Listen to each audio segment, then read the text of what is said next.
نیکی بھی ایک جذبہ ہے. کبھی یہ جذبہ حد اعتدال سے تجاوز کر کے بدی بنا دیتا ہے. جیسے رہبانیت،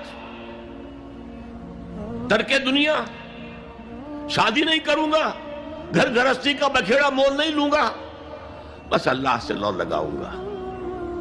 ظاہر بات ہے جس نے بھی فیصلہ کیا نیکی کے جذبے کے تحت کیا نا، لیکن اس کا جو نتیجہ نکلا اکثر و بیشتر پھر حرام کاری ہوئی.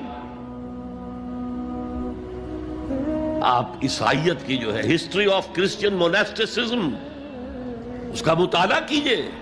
انہوں نے خود لکھا ہے کہ بظاہر راہب خانے ہیں، راہب اور راہبائیں رہتی ہیں، اور ان کے تہخانوں میں حرامی بچوں کے قبرستان ہو جاتے تھے.